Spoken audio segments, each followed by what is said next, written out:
Today's story is titled Archery Tournament by Sultan. It's hard to get a message across when you don't have much of a voice. My Amiel never considered herself a good public speaker. She shuffled from side to side at the edge of the town stage, waiting her turn. Hundreds of people listened to the current speaker. He went on about coal miners needing to work less hours. Good luck. Winds blew past, chillier than usual, and she pulled up her hood. The crowd, as she expected, shook their heads as the speech ended, gave their thumbs down. A few drunks yelled out how coal miners should work harder. That raised roars of approval, as if 12-hour shifts were not enough. Mai walked over to the demoralized speaker as he left the stage. Coal stains spotted his white miner's parka. She stopped him to tell him it was a nice try, that she supported his cause, and he pushed her aside. She couldn't blame him. He'd be up by sunrise working until dusk. Exhaustion, lung disease, and low pay. She exhaled. That was not her battle to fight. Mai walked to the center stage. Her time to shine, to bring light to a colony issue. Nights of studying, practicing the language, and reserving a time to speak. She faced the crowd, intimidating, but she would manage. Her voice would better and, in the best case, save their lives. She pulled down her hood. "An Anari?" one drunk called out. Whispers followed. Mai raised a hand to feel the ears jutting out of her head. Was it that big of a deal? Could they not tell before? Her hood didn't hide them. "I'd like to talk about—" "No way I'm listening to you," the same drunk called. "No way is rabbit ears over here going to decide things for me." Murmurs of agreement. Nodding. The drunk smiled, a bit too proud of himself. "I haven't even started yet," Mai said. "And already none of us care, Rabbit. Your kind—" "Starve then," she snapped. Town guards broke through the crowd to escort the drunk out. He resisted and called out something about Inari opinions not being worth a dime. She waited for the noise to die down. The crowd looked ready to go home, and the town officials shook their heads at the side of the stage. Awful start. She breathed in. "I'd like to talk to everyone about hunting. I've been a member of the Hunters Guild for about a year now, and it's clear from our scoring that we have a problem with overhunting. It could lead to food shortages when it gets colder." "Inari, it sounds like—" "It's something," Mai continued, speaking louder, "that we can solve. That we have to solve. If we cut off low-populated grounds, find an alternative food source, which I'll get to, and stop prize hunting for sport and cosmetics, Inari," a woman pushed her way to the front. Of course, she wore a fur coat. "Listen to me, my Amiel. Inari, your pay is good, better than most, and our food is fine. Why would you protest your own work?" "Can I finish?" "My husband is a member of the Hunters Guild," the woman turned to the people surrounding her. "I know what I'm talking about. She's trying to get her squad ahead right now." Mai sighed. The town officials to her side, all human, not an Inari in sight unless she squinted to the back of the crowd, motioned to the woman. Apparently, she had a point. "I love hunting and would never want to put myself out of work, but I don't think you understand the idea of population growth and the inability to hunt with how cold our later seasons are." She gasped. "Don't be condescending with me, Rabbit." Mai looked over to the town officials. One spoke up, asking the woman to calm down. She said she would, once the rabbit answered her question. "Well," Mai said, "while I agree with you, no one has yet to go hungry here. The problem is how fast our population is growing. I worry—" "It's all Inari," a man shouted. "Go back to your lands and we won't ever have a food problem." Only a minority disagreed. Mai tensed her hands into fists. The town official called her over. They would consider her proposal and schedule a time for her to speak in the future. It'd be best if she left for now. Of course.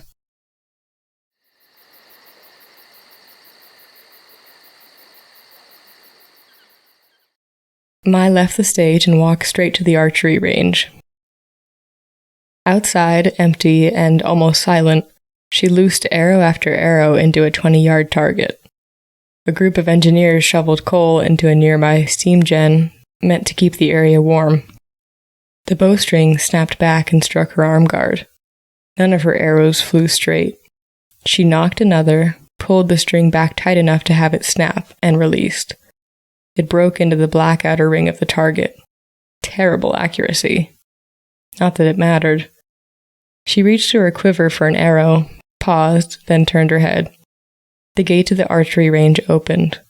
Her hunting squad leader walked through and leaned back against the post beside her. "What are you doing here, Mai?" "Practicing." She loosed another arrow, missing the target, landing somewhere in the field beyond. She reached a hand back to her quiver, empty. In the red coil light from the steam gens, not a single one of her arrows pierced the inner rings of the target, instead lining the rim.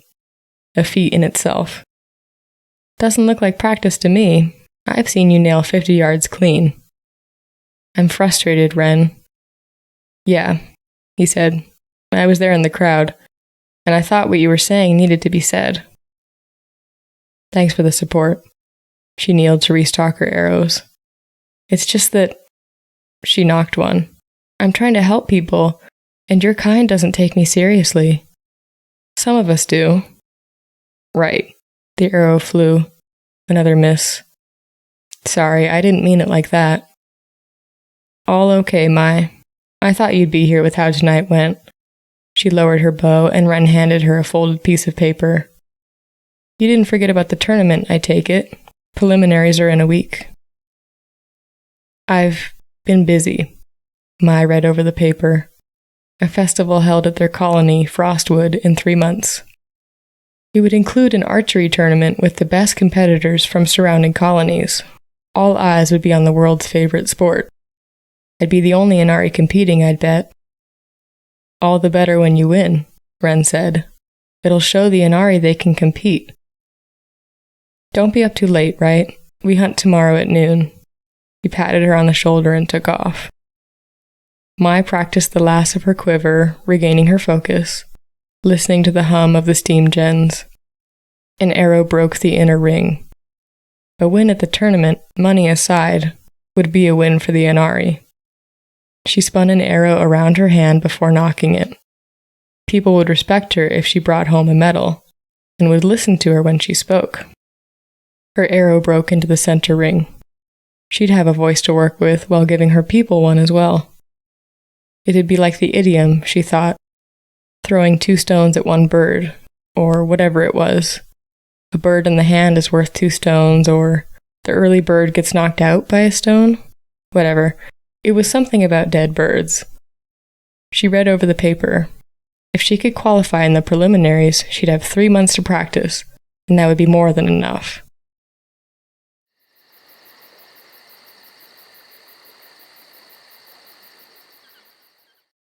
Mai swept the preliminaries. The weather grew cold. 4-legged mechs carried tired coal miners to the borders, where they worked overtime for the fuel needed to keep the colony warm. She had walked past 2 groups of protesters on her way to the preliminary contest. The lawkeepers would be there soon. Before the extended work hours, the protests had been about cold homes. The preliminaries had been a breeze. None of Frostwood's competitors cared to shake hands with her, and Mai spared them no quarter in scoring. A year of hunting and practicing archery as a hobby had paid off. The second-place score was more than a bullseye behind her. With the occasional pointers from Ren, she perfected her form. The coils on the steam gens glowed dark red early in the year, as Mai woke up at sunrise to practice. The earlier she awoke, the better. If she could leave the house before her father left for the coal mines, yelling about the work hours, she'd avoid bruises. She stopped at a cookhouse and overheard the workers talk as she ate. "This one will be worse than the last great storm," a chef said. "That one was 6 years ago, huh? I remember people huddling and camping near the gens, praying they wouldn't run out of coal." "Yeah," came a reply. "The miners ain't going to be happy about the emergency shifts. They're moaning enough as is. We'll be carrying pickaxes by the week's end. Either that or we'll all freeze to death. An hour later, she heard town officials had pushed the festival forward 2 months to compensate for the upcoming storm. She'd be competing against the top archers from her age group in less than a week. First to the range, Mai practiced alone, her arrows whistling through the air to the 70-yard target.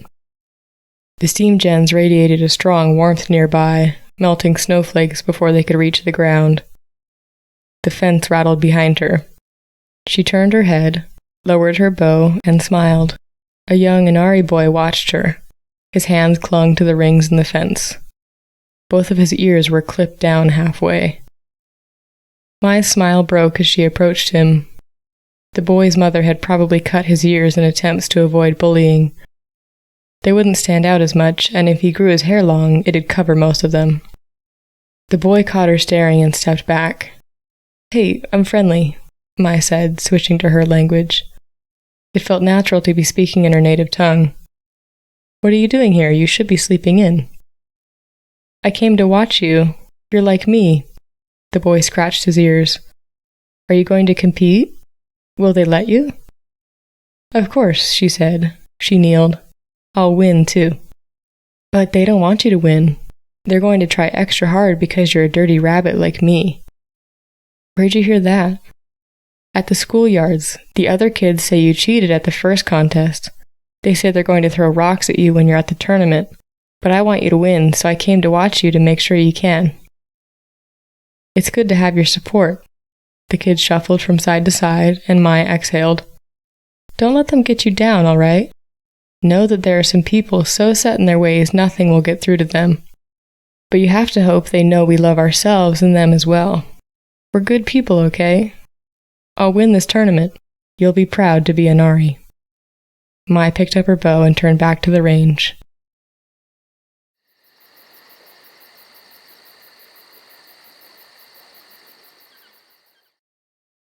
Her father did not agree with the emergency shifts. 16 hours, with tents set up outside the coal mines. He stayed home drinking, and Mai spent her nights at the cookhouse, waiting for him to pass out before returning home. Each night she overheard the chefs talk of it. The coal miners complained about the freezing mines and the terrible pay. The town officials responded with there being no alternative. They couldn't risk their machines so deep in the mines, and colonies refused to trade with the threat of the upcoming storm. A protest could soon turn into a riot, and without coal miners, the people would freeze. They'll soon be hungry too. They wouldn't see the problem of overhunting until it hit them. Without warmth and food, the colony would fail. For the festival, however, the town officials put on a show. Steam gens burned through coal at the lowest level of efficiency. Lines formed outside the cookhouses, and smoke puffed out of chimneys like factories. The lights, markets, and warmth turned Frostwood into a vacation zone for foreigners. The archery range became a contest spot. Targets with fresh coats of paint, wire nets to catch the rare stray arrows. Spectators sat on benches built to the left, and a table of judges resided to the right. Bright arc lights lit the field in a silver glow. Mai stood alongside 12 other archers, her being the only Inari. The judges called her to compete first. "Here." Another competitor handed her a bow. She recognized him from the preliminary. Didn't they all hate her? "I grabbed you one of the good ones. Good luck." "Thanks," Mai smiled. "Good luck to you too." Her nerves vanished as she focused. With every shot, she'd roll an arrow down her knuckles, back over her palm, and then knock it against the bowstring with a finesse the crowd would go silent for. She scored high enough that her first opponent could not catch up. Her second opponent had been closer. Mai let her focus narrow. Her peripherals blurred at the sides. She counted to 10, and a breath later, the string tore through the wind and her arrow shot forward. It hit the inner ring of the target, and the crowd cheered. She adjusted her gloves for the third match, the contestants dropping from 12 to 6. It would determine if she made the top 3. She stepped to the field, standing beside the competitor who had handed her a bow earlier. "Good luck," Mai said, reaching out a hand. "Shoot wide, animal," he replied. A judge decided she would shoot first. The crowd silenced. The coal-powered arc lights buzzed. Mai drew the string back to where she could feel the linen against her face, taking a breath to fill her lungs, focusing only on the battered and pierced target as her peripherals blurred. She steadied her arm. Her bowstring snapped. It lashed against her face.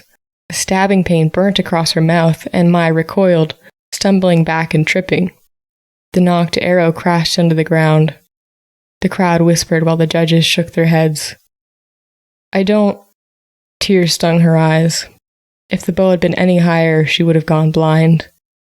"I don't understand," she said. "This has never happened to me." Her lips bled from where the string had hit it. A diagonal cut spanning from her mouth, across her nose, and up to her forehead. "Tough luck," her competitor called. He turned to judges. "Am I to continue?" "I haven't shot yet." "You did, and your string snapped, you rabbit." Mai brushed herself off, trembling. "You did this. You handed me a faulty bow." She walked over to the range, picked up another, and moved back to the field. The judges informed her she'd score 0 for that round. She'd lost the bout by a landslide. Losing momentum threw off her form, and none of her arrows would fly straight. All her interest in the festival died. Mai left for the cookhouse, taking up a table and pushing a spoon around a soup bowl. 4th place. Her training did not amount to anything. A waste of time. Not even a medal. She'd not only let the Inari down, she'd let down the people of Frostwood, who wouldn't care to hear out her words. "What a scar, Mai," Ren said. He took a seat across from her. "Makes you look like a veteran." She looked up and Ren pushed her soup bowl closer to her. "Drink up. I know you would have won if your bow didn't give out." "People are going to starve because of me, Ren," Mai whispered. "I needed this spotlight. It would have made my voice more credible. Now we'll be eating stew mixed with sawdust during the storm.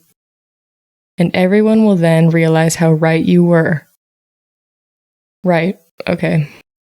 She continued to push her spoon around. "I'm feeling better. Talk to you later." "No, don't just..."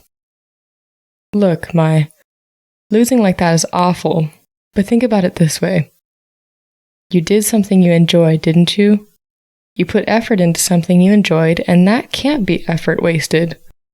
We'll do so well next time we're out hunting with how accurate you are." "I guess." Ren reached across the table and took her hands. "I think you did great, and I'm looking forward to cheering you on next year." He ordered himself a bowl and ate alongside her. Mai never could count on her father to be there for her, but with Ren, she could smile. They sat at the table until his words resonated. She liked archery, and the effort she put into finding her voice was not effort wasted.